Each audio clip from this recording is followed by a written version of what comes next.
Dire team ban.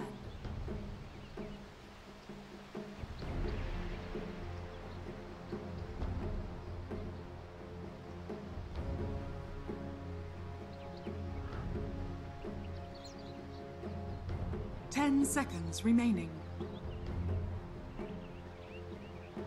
5 seconds remaining. Reserve time.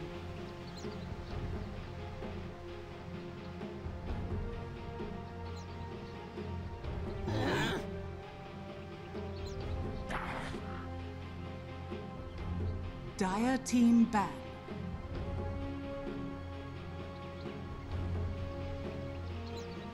Help! Radiant team pick.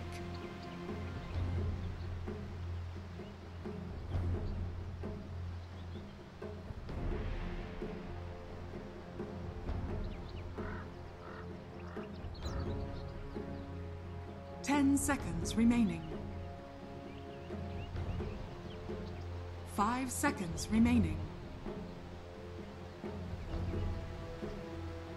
Reserve time.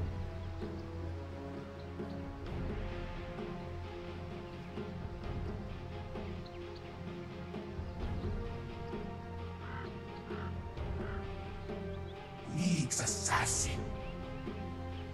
Dire team pick.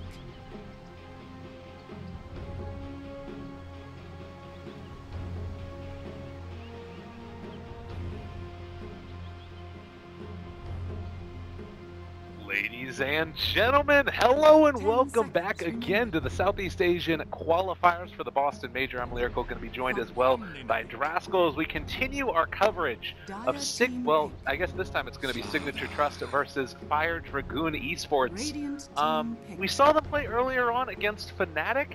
How are you feeling about this team? It's a little bit different. Signature.Trust, not quite as strong as the powerhouse that is Fnatic. I wouldn't even say that Fnatic played super well. I just think they had a good draft, honestly, 10 seconds that remaining. Fire Dragoon had. And even in that game, I mean, sure, they struggled. They ultimately 5 lost the game, seconds but remaining. I think they showed some glimpses of some good stuff. I mean, I'm not the C expert here, all right? I didn't come in here with, like, Excel sheets and, like, Dire team notepad ban. files worth of what the teams do, because this is just not the region that I normally cover. But, you know, Sig.Trust has been around for a long time. You know, Kells, I know who he is, obviously, forever. But, you know, barring that, I haven't seen much of what Sig table. When I see 10 the opening seconds that remaining. Fire Dragoon have versus what Sig.Trust have, I just instantly favor 5 Sig.Trust, seconds remaining. because I just think that, you know, Rubik and Nyx, they have this really big problem Radiant where team ban. a lot of the times you're going to lack damage. And having the professional Rubik player Lumi sitting on the floor next to me will tell you that if a hero is really good at closing the gap against you on Rubik, it's not going to be a nice game. I mean, you can lift them up, you can throw them away Yeah, but from what you. if it's a 10 repelled dish? What are you going to do then? You're gonna cry. It's not You're gonna turn into Dire vapor. team It ban. ain't great. And the other thing too is these types of openings are very susceptible to being pushed as well, because Nyx doesn't offer really any deep push. You have to do all your roaming pretty much in the early game when you hit 6 and like make rotations and scout and get in for. But you know, if Sig.Trust want to just turn this into a 5-man Radiant lineup, it's team ban. completely possible.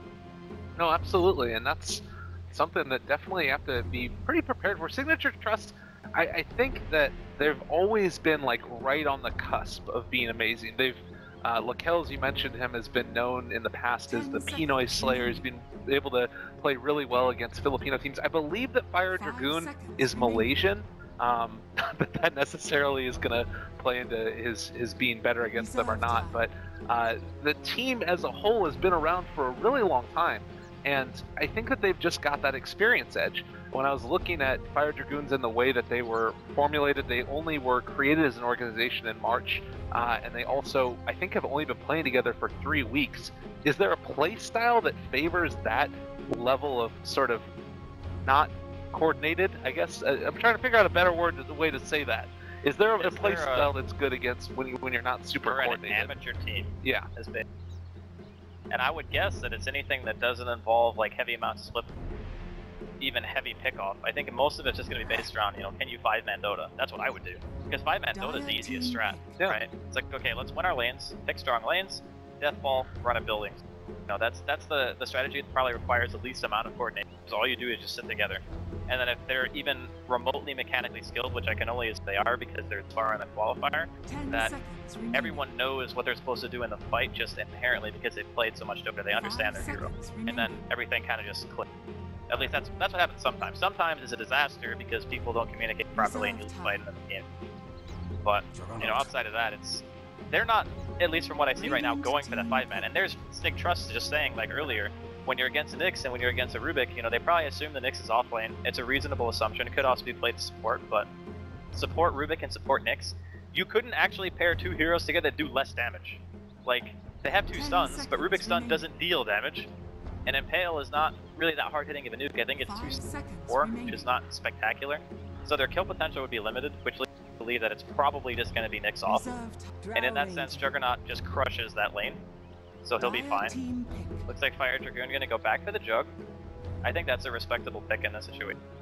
It kind of salvages the issues that Nyx and Epic have together. So I think it's a step in the right direction. So now, if they wanted to rebuild around the 5-man, they can do it because just of this one hero. Well, and that's something that I find really interesting is that, like you were saying, they go back now for the Drow Ranger when Nyx Assassin traditionally thought as like a pick-off oriented hero. Is it just that now you're going to use the Nyx Assassin as a vehicle to push after a kill? Is that kind of the way that they play it, or might they even think about going for like an axe build and then you set up shop below a tier 3 tower after taking a lot of them and just throw out the burrow strike impales? Is that the play maybe? I mean, going for Blink Force Axe is like pretty standard fare on Nyx no matter what game you're in. The issue is, can you actually find that much farm? Like, normally offlane Nyx players don't really get that rich unless they're like owning, crushing the game. And I don't often see Nyx's really to that point because not a lot of teams get picked off. So what ends up happening to him is he ends up playing this kind of bounty hunter Ricky role where he's just running around in Invis looking for heroes to give information. So you know where it's safe to push, where it's safe to take a fight. You know, if you're outnumbering a certain amount of heroes or whatever, and you can push that engagement, or if somebody has a new item like a blink dagger or something. That's what he's really going to do a lot of the time. And he can be very disruptive in fights. Like, for instance, you can walk up to a hero that's going to get healed by Omni Knight, Carapace, he purifies, he stuns himself because obviously that can be kind of cool, but I think his usefulness in this game is going to be fairly limited just based on the draft so far. It's a tough one, definitely. And I mean, the other thing that's kind of rough about this is that you don't, I mean, Drow, you don't want to build the Diffusal Blade on Drow, do you? No, but I think it's not really about the Diffusal Blade buyer that is really concerning right now. It's more the fact that, you know, they're playing a lineup that they want to 5-man because Juggernaut is actually not good against 5-man Dota. On paper, you know, he's always that hero who's really stable, does all this stuff. He's like the jack of all trades, master of none. But the reality is, you can't use Omni Slash in a 5 versus 5 team fight most of the time and expect it to do jack. Because you're going to have bounces hit full and you're going to share the damage. It's not going to really do. If you try to spin in the middle of a team with Drow Aura, even if you get a repel after the spin, you're taking too much physical damage. And you're just going to get bopped to death. So that's normally what makes Juggernaut not the best in this type of situation. They do have things like GA, they do have Purification, and now they even have Warlock heal on top of it, so Sig.Trust are actually going really hard on the push. You know, we're not gonna back down after seeing the Drow. We're still gonna run the same kind of strat we wanted to run, which is see your Rubik, see What? Oh my god, they're great crazy. Response. They are actually insane. Why is this just because against this heavy push they're gonna take a hero that has no wave clear? Is that and what's the main thing you're telling me here? I don't know what I'm telling you right now. That is just okay. So they have a Nyx, Ricky, Rubik. Yes. I don't have any idea what these heroes are going to do together. Well, Signature.Trust is also kind of pondering the situation as well. They're running down low. I mean, is it something to be worried about that there's something that you're not, like, putting this together? Or? I'm not putting something together. Okay. There's something that they have in mind of why they wanted to pick the Ricky. Like, most of the time when you see that hero, you know, it's very seldom seen as anything other than a rotating hero. Like, he goes around the map, he does, you know, pretty much what we thought the Nyx was going to do. He gets you information. He can soak EXP, he can force the supports to buy sentries and dust, he can be a nuisance, he can, like, force the enemy to commit, you know, part of their economical gain to stop him from being a jerk. You know, that's what the hero really does for you. Yeah. So it's not, Reserve time. I don't want to say it's awful, but I'm worried. Okay. You're withholding judgment, maybe. I am withholding judgment until I see what they do with it, because sometimes you see something and your knee-jerk reaction is, oh god, this is going to be awful. And that's what my brain said as soon as I saw that pick. But I'm stopping myself, and I'm going to give him the benefit of the doubt and say that there is something in particular that they have in mind for this particular 10 hero. seconds remaining. You know, maybe they put the Drow mid. Maybe it's Ricky's safe lane. Maybe they wanted a hero that's going to rush Diffusal so they can actually do something in the mid game, whereas most of the time you wouldn't have a Diffusal until much later, because nobody naturally builds that item on their team. Yeah. Maybe that's why they did it. Cloud is really good against Jug, and it's really good against Omni Knight. Dire team Well, they took the Storm Spirit, so It's support Ricky and Rubik and offlane Nyx. yeah. And I think because there was probably not a hero that they could really partner with the Rubik in order to really apply like a lot of map pressure, that Ricky's just the safer choice because he can get the information and get the levels pretty much no matter what. And he's going to be able to scout most of the early game aggression coming in from Sig.Trust. As far as the Storm goes, it's a nice idea because there's a limited amount of pick potential on Sig.Trust. It's basically just a Slardar. I mean, even a Chaotic Offering stun's not going to be like super scary because you can just ball away from that. And it looks like it's going to be the PA to round things out here for Sig.Trust, an amazing hero against pretty much everything that Dragoon has, because they're almost all auto-attack based heroes. Ricky, Storm, Drow, you know, Rubik and Nyx, they do offer some semblance of burst, but it's not a lot. If Lakel's gets, you know, even a little bit of farm, I'm guessing this is probably going to be... It's safe lane PA, right? Lakel's plays 1 or 2? I believe he plays the 1, and Okay, my yeah. pro is the mid that they brought in recently. So the lane should be more than okay for Sig.Trust. I think Yang needs to have the game of his freaking life if they want to win. Well, one thing that I will mention, and again, it's maybe a bit of a region-specific thing. I don't know if you've seen a lot of Storm Spirits with Drow recently, but it's been all the rage. In China in particular, less so I would say in Southeast Asia, but you've seen a lot of it where that hero just becomes so hard to deal with in the late game when you've got Drow Ranger Aura. You really just transform into a whole nother form of monster where if you don't have that hard initial disable, he kind of just tears the rest of your team apart, and that kind of feels like what you need. You need to be able to deal with the Omni Knight, find him in the fight. Maybe you drop down a Cloud to start and then jump him with Storm Spirit.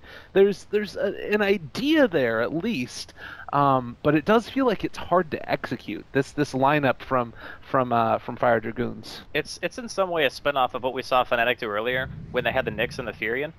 This time it's a Nyx and a Ricky. So both the heroes can independently scout.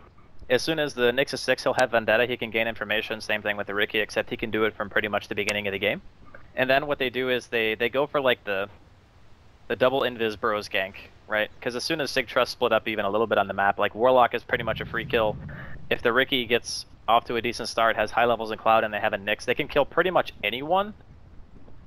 Because they'll be in a Cloud, they'll be stunned, and then they're just going to get, you know, beaten down more or less. So the combination can work. It's just a matter of if it doesn't kill people, then it's useless. Because then you just have this Nyx who doesn't have any map presence anymore, and while gaining information is okay, there's overlap between the roles of the Ricky and the Nyx, which is why you don't normally see them together. Because you really only need one hero that's going to be, you know, walking around the map and getting it in information. Well, we're gonna have to see how they deal with you know, what feels to be a potentially just group up and take towers type of lineup from Signature.Trust. I mean, is that the way that Signature.Trust are going to be looking to play the game on their own side? Like, do you need to try and shut this game out early? Do you need to try and, you know, siege high ground and start taking a lane of racks early on? Or do you think they feel comfortable with even going into the late game against this lineup? I think Sig.Trust are okay going late game, honestly. Okay. A lot of the time you would say that Storm is kind of a nuisance, but any high mobility like core or semi-core is really good against Storm because it forces him to use a tremendous amount of mana just getting away. So like PA, for example, is great. Lycan is great. Slardar is great because you can't really right-click any of them down as Storm because most of the time you're relying on your Remnant and your Overload to do a majority of your damage.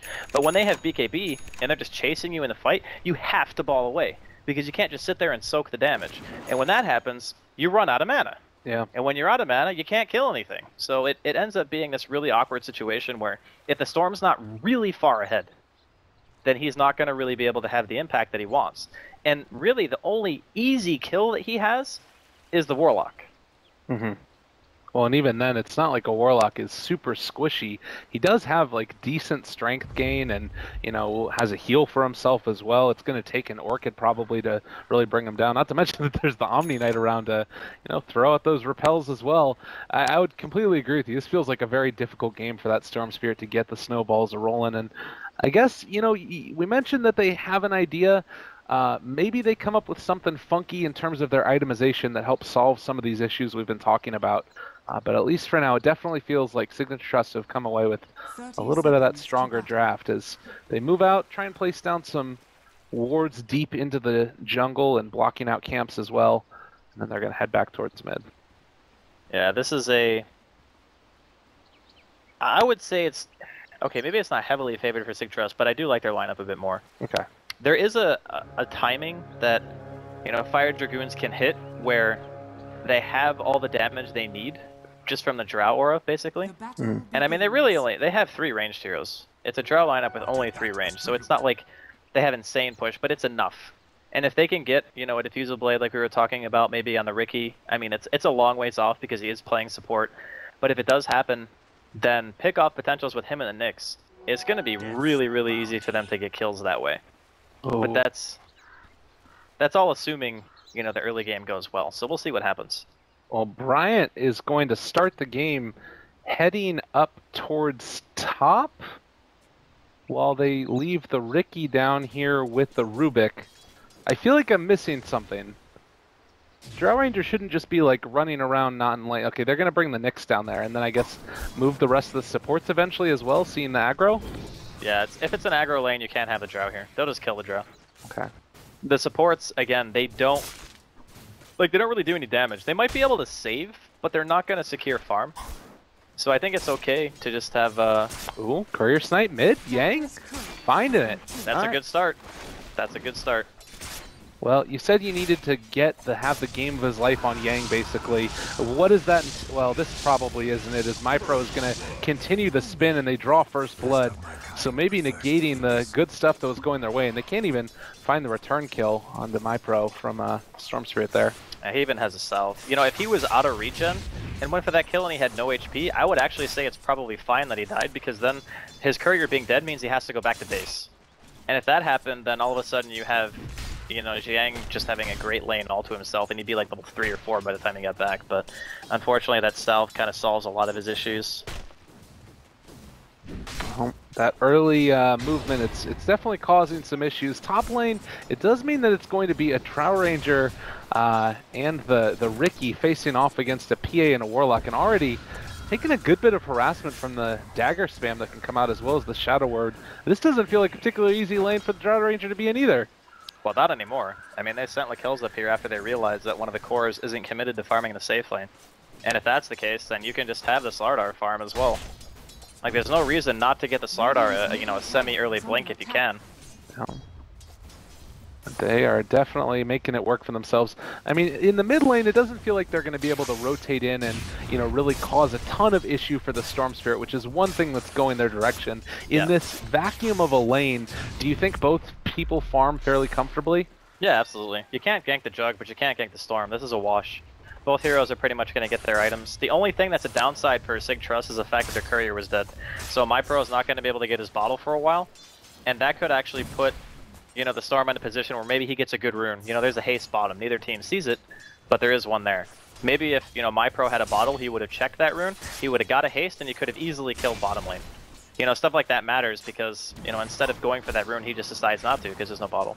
Oh, up top, Lakel's still taking some damage and slowed. Frost Arrows did miss that last proc though, and instead they turn now onto the Warlock, who's starting to drop low, and TNT is going to pop. They find that kill in return. The double slow, man. Orb of Venom plus Frost Arrow. Too strong. Oh.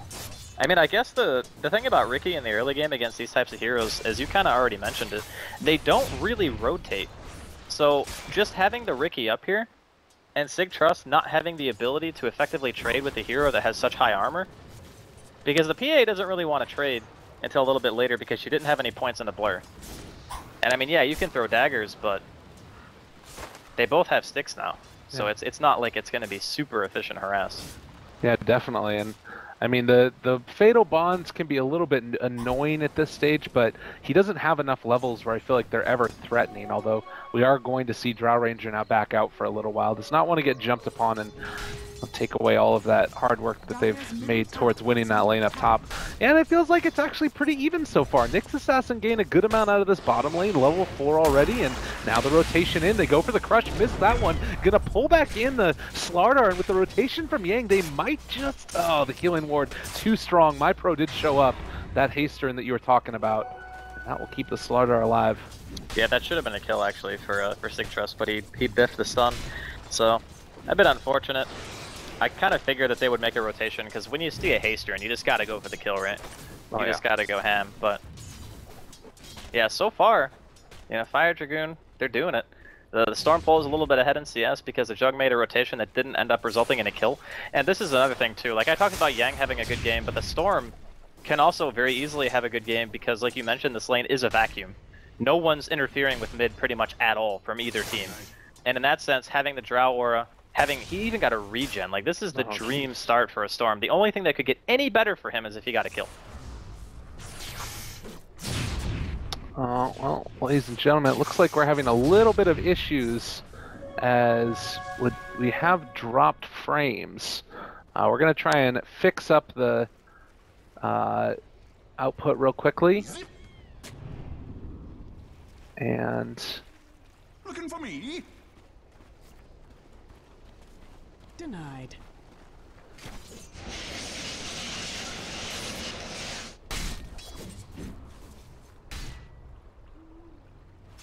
All right, ladies and gentlemen, sorry about that. Had to take care of a couple of technical issues. Oh, and it's going to be great. Dota 2 is going to be lovely, and we're going to watch it.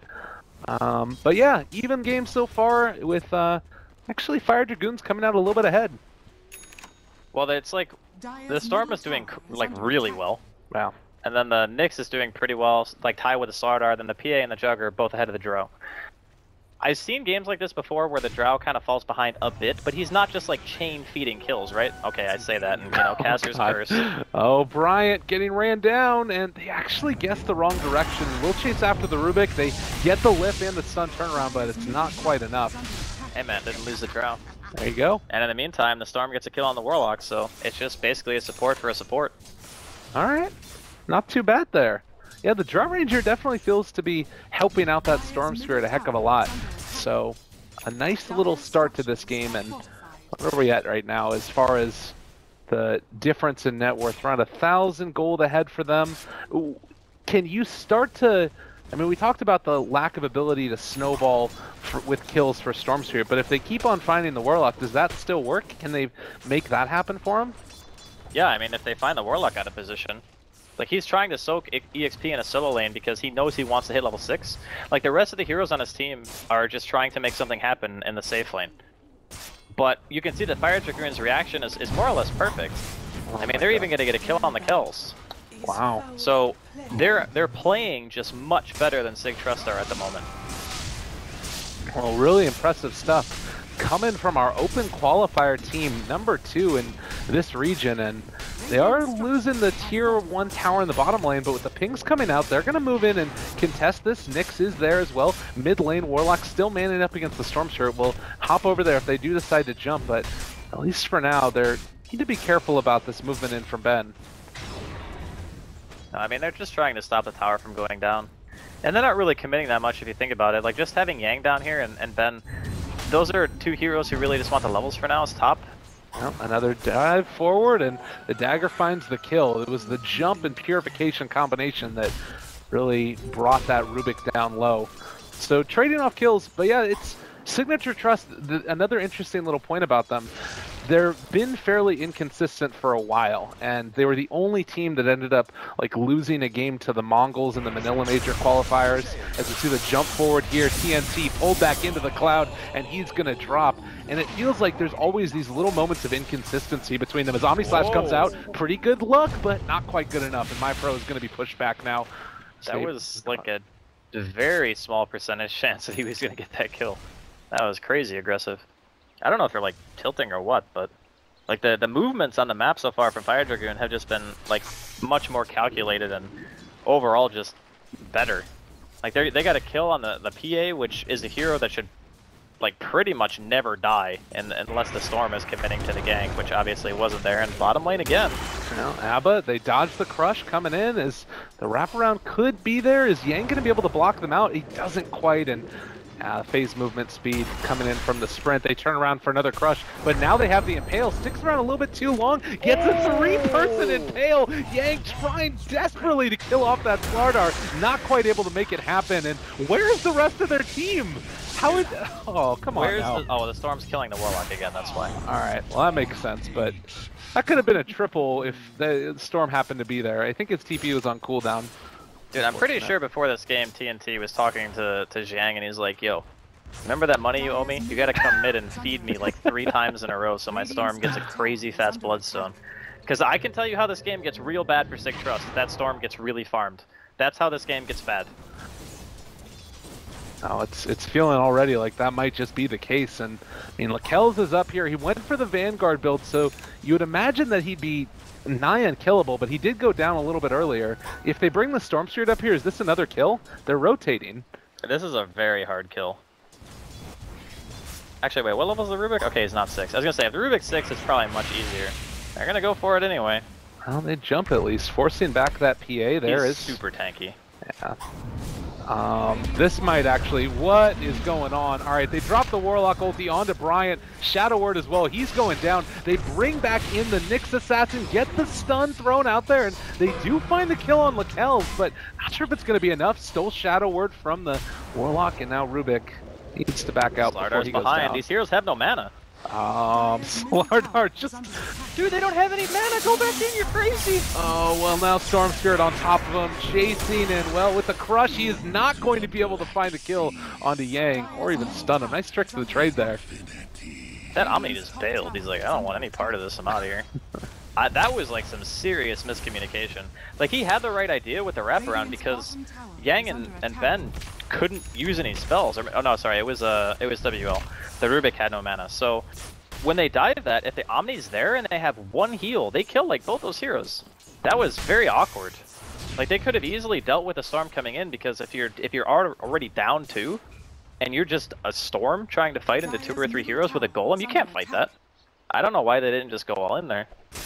Yeah, definitely a little bit confusing, and like you said, miscommunication feels to be the name of the game for Signature.Trust, and it's come to the tune of, you know, Fire Dragoon's 2,000 gold lead, and still even in terms of experience, but I'm starting to wonder if, like, because is it a timing that they need to hit? Because if Storm Spirit kind of gets out of control, how do they deal with that with this lineup? They don't have the catch necessary to kill him. That's really going to be the issue. And in a lot of ways, the Storm pick really salvaged a lot of the game plan, I think, for Fire Dragoons. And maybe they had it in mind the whole time. Maybe they're like, okay, it's Warlock Omni. The heroes aren't going to move around. We'll pick Drow, we'll get a favorable matchup mid, and we'll just snowball based on that fact alone. You know, those types of strategies can work in these niche games where the enemy team just doesn't have any capability of dealing with your farmed core. It happens. So, with that being said, if this Storm continues to get as much as he's getting, yeah, it's gonna be a real big problem. Oh man, and well, Ben, they actually get the Spike Carapace hit onto several of them, and Ben is gonna drop, but he's taken a lot of time to make that happen. Doesn't look like they want to make it happen. They saw the Storm. Alright. This is a scary moment right here. Yeah, Yang and Storm, it looks like they're gonna back out. Yeah. That's the right call. There's no way you commit to like a 4v5 when it's an offlane tier 1. Like, that tower is like, it's useless. It pretty much protects nothing on the map of importance for the side of Radiant. Well, Nyx Assassin, we talked about also his need to get very farmed. He's already picked up his Hand of Midas recipe. Do you like this item choice? Does it give us any indication of how Fire Dragoons want to take the game? I think they're just feeling pretty confident, to be honest. Like, their Storm is having a really good game. I don't think having a Blink Dagger would necessarily set up for any kills that they wouldn't get otherwise. And the Storm is really going to be your main form of initiation. So, yeah, I think it's alright. I mean, I think in a lot of the game... Oh. Yang. Are they really going for that? All right, well, there's Tricks to the Trade.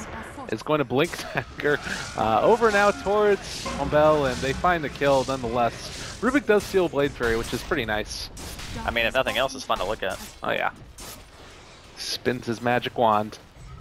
I mean, then you get amped, and then you just die in one auto attack because you have like minus 10 armor. And PA pierces BKB now, so that's also a problem. Yeah, maybe it's not as good in this particular game, but nonetheless, Storm Spirit's still feeling comfortable. He's got a DD now. They might think about going here. Yeah, DD is really strong. They're just going to back off. They have the vision. Good aggro warding here from Sig.Trust, spotting the rotation, realizing that it's not worth fighting. The thing that really kind of piques my interest this game is Lakel's item build. Like, it looks like he's going for Vlad's and Vanguard, or maybe he's just keeping the ring casual and he's just going to go for a Deso.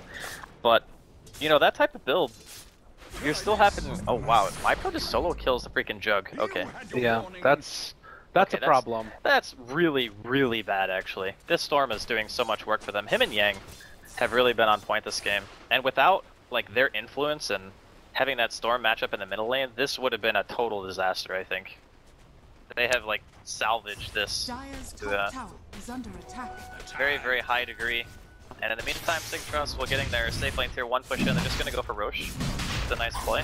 Yeah. And the Slardar is closing in on Blink, so there's another aspect of the game that we kind of haven't talked about much. They realize, though, what's going on right now. And Yang, he revealed that he's staying over that direction. If they get this Aegis away.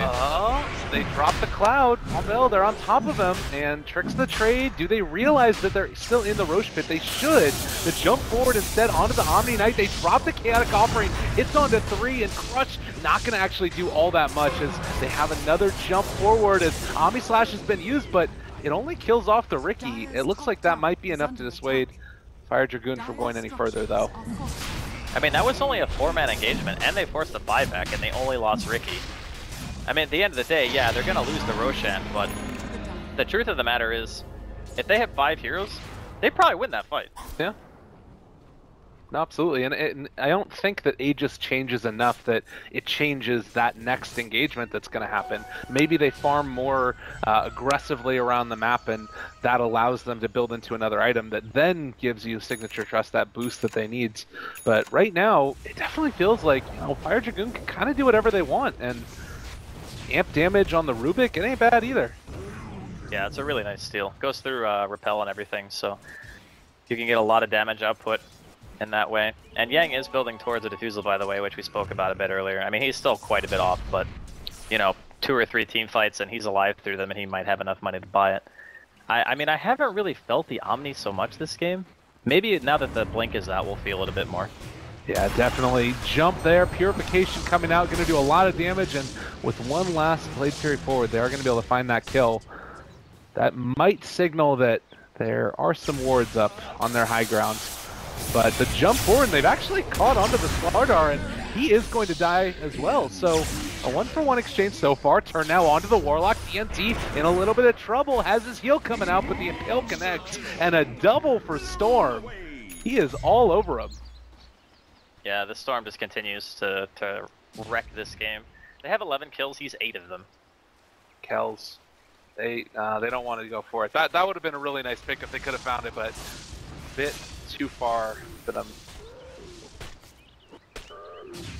I don't know, Fire Dragoon is just playing this very well.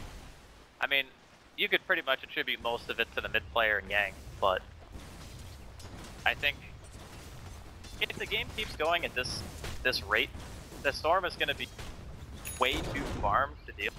And, you know, the nice thing that used to be playing PA against Storm, well, that's not really the case anymore because of Bloodthorning. So now the PA has to buy BK a lot earlier than you want to if the Storm's snowballing because, you know, I'll be honest, in this game, I don't even think you need BKB. Like, it's just Crush. Oh my god, jump forward onto Omni, and there's nothing they can do to stop that.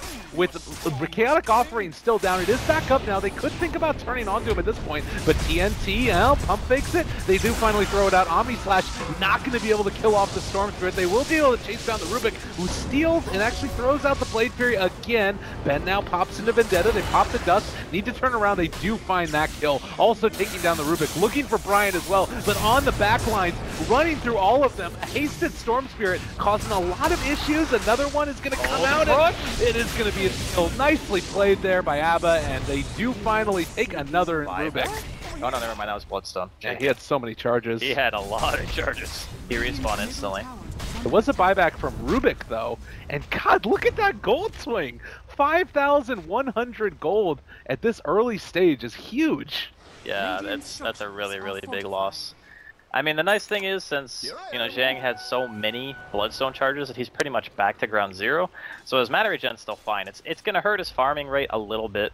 And yeah, it's not ideal that he gave away that streak because it was a lot of money. Who actually got the kill? Okay, it was Lakel's, so that's pretty much the worst person to give it to as well. That's his full deso, like after that team fight. So that's a huge influx of gold going the way of Sig.Trust. I mean, the Storm is still in an alright position. He just tried to overplay his hand a bit because he went top, he disengaged after he was out of mana, and then he found a haste. So when he finds a haste, he comes back in and he's like, okay, I don't have to waste all my mana on this Fall Lightning crap. I can just walk in and throw out remnants. And it looked for a second like they were going to turn it, and then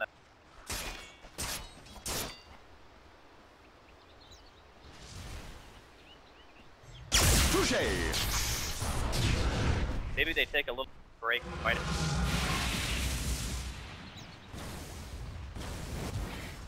And that's kind of something else as I was wondering. You were talking about Bloodthorn.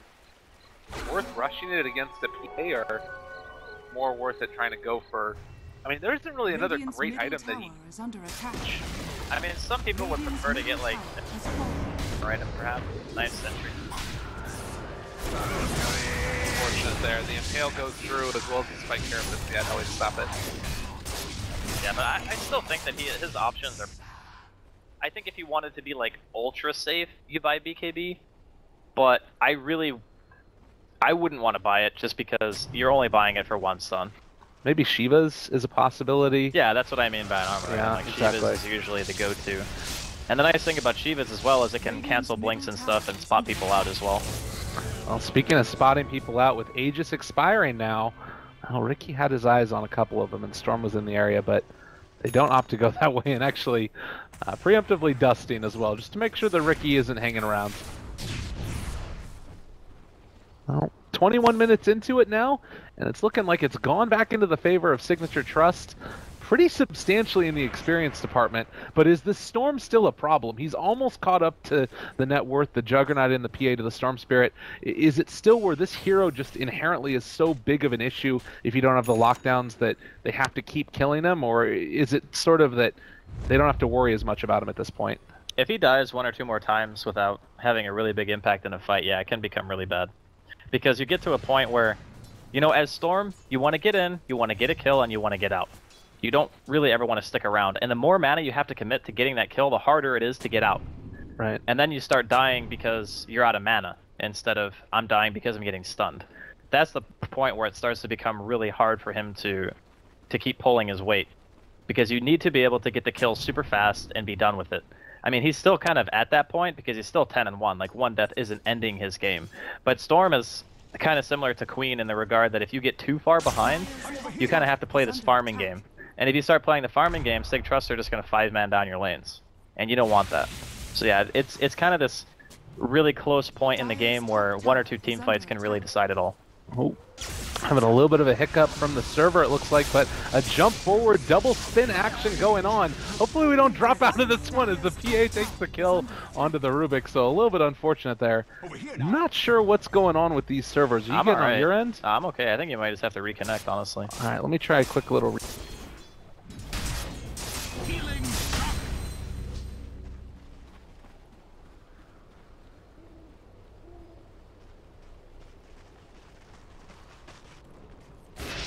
making moves. I still think that Sig.Trust want to always be pressuring the map. Okay. The Storm still has a lot of room to grow in regards to his item progression.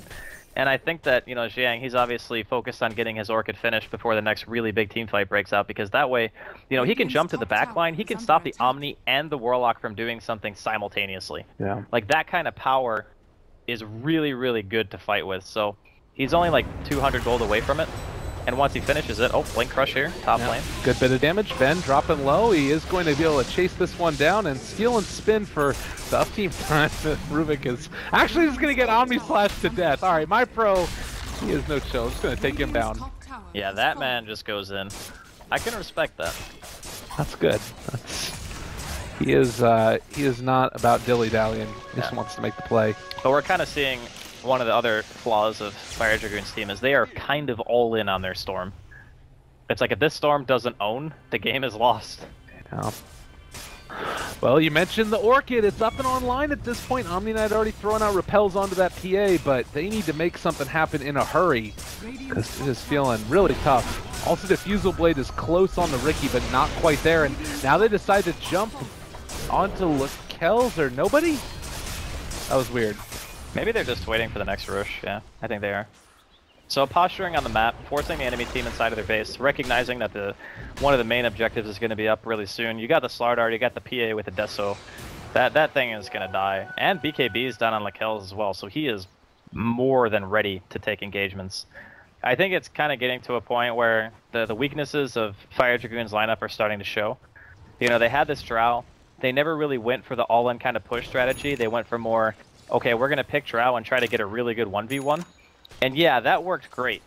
And then the Storm died once. Yeah, literally and now once. it's just like, oh god, we still need our Storm to be killing everyone. Why is he not killing everyone? And that's really the problem too, because you have this Riki and you have this Nyx. So when Sig.Trust buys Sentry Wards and Dust, you might as well just delete those two heroes from the game right now, because Sig.Trust aren't separating. Yeah. They're moving everywhere together. They're not letting you find these openings. And it's not like a Riki and a Nyx. I mean, I guess for now the Nyx is actually farming a lane. But they're not both going to be walking around and trying to take farm because the Storm needs it and the Drow need it. So it's just this really weird mixture of heroes, and that's why I mentioned that there's an overlap. The heroes do the same thing. Yeah. Okay, there's the Diffusal Blade on Yang. This should actually help quite a bit in some of the engagements. It's another one of the power spikes, if you want to call it that, on their team, being able to get rid of the repel. Yeah. Well, and that also, the tricks of the trade does start to become a relatively high damage ability if you're able to keep them in it for a little while. The other interesting thing, though, is that we do have a Slardar with a gem on him already. Actually, they passed it back over to the Omni Knight. Who did they give it to? Was that just to clear out creeps or clear out wards? It's on Lakel's. Okay, they brought it back over to him. Yeah. I mean, he's the hardest hero to kill by a long shot, so makes sense to put it on him. Well, nonetheless, they have a gem, and like you mentioned, does really just eliminate the effectiveness of Fire Dragoons. And now, into Roche, they want to make it happen, and I don't really know how you stop this. Like, maybe you can go in for a jump if you realize that it's happening for Storm Spirit, but it seems unlikely. No, they're not going to go. They're going to counter pressure. No. They probably even know that it's happening, but at this point, it's too risky to try to fight in the Roche pit when you're not prepared vision-wise. Like, look at Sig.Trust. They had a gem, 2 sentries, and an obs all by the pit. They were ready to take that Roshan. And if you try to engage into a team that has a vision advantage... Oh, God. Yeah, this is... I mean, this might actually be one of those moments and getting into a team that has a vision advantage. Okay, looks like they're gonna bail. Oh, well, Yang is dead, so that wasn't the way they wanted it to go. But yeah, that is the problem. Even when we try and get out of there, it's just like they're all over them each and every time. Yeah, it was not the greatest, but you know, only losing one hero and getting the tower as well, I'd still say that's all right, because when you're playing against a team like Sig.Trust, when they want to group up and they want to do this 5-man Dota, split pushing can still be very useful because they have limited catch. And that's why, you know, we saw the Drow Ranger like on the opposite side of the map pretty much the entire game. Like, I don't think I've seen that guy at an engagement, even though he's maxed, you know, Gust even before Frost Arrows and all that other stuff, so... Yeah, it's been an interesting game to say the least. I still feel like Fire Dragoon were very all in with their type of play, and it put like a ridiculous amount of pressure on Yang and Storm to do like extremely well. But yeah.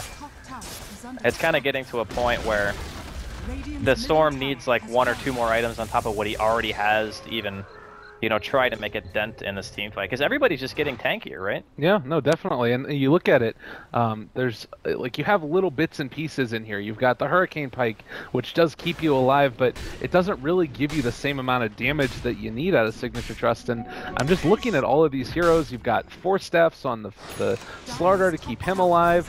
Basher is now up, so that's a little bit of HP as well for PA. And it's also just by virtue of being able to kill them quicker, where I don't think that Fire Dragoons can stand up to a PA that just abyssals you right out of the blue. I mean, Storm isn't going to be getting a Lincoln's anytime soon, so if she jumps him, he's just gone. Like, does not have much armor, and it looks like with the rotation in, Yang, well, they spot out the Rubik, bring him down pretty low, jump crunch. See you later, and now Yang jumps forward, is going to be able to silence out Bombell. They throw out the Shadow Word, Chaotic Offering, able to dodge away from it for a second, but the follow-up crunch, he's out of there. Double kill for Lakells. Yang also getting chased down, tricks the trade, but it's all going to be for Nada, I have to think, as he is going to get ran down, purified to death, and, well, that's a tier 2 tower gone. Yeah, that's kind of the problem. And that was an ill-advised jump from the Storm anyway. Like, after you lose the Rubik, you don't go in. They're all there. They have multiple Force Staffs. Like, there's no way you're going to get that kill without something happening, right? So, it was optimistic. He did get bashed as well, which is pretty unlucky. Like, Kells blinked in and bashed him, I think, in like the first or second hit. Maybe he would have been able to get away, maybe not. But yeah, this is just too much pressure on the Storm. He can't do everything on his own. Absolutely. Well, some more clipping issues. Oh god, don't bring it to me. Lakel's trying to bring down WL, and I'm going to try.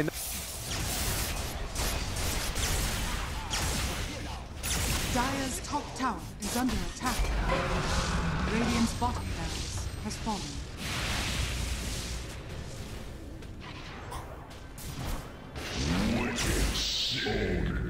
Anybody has.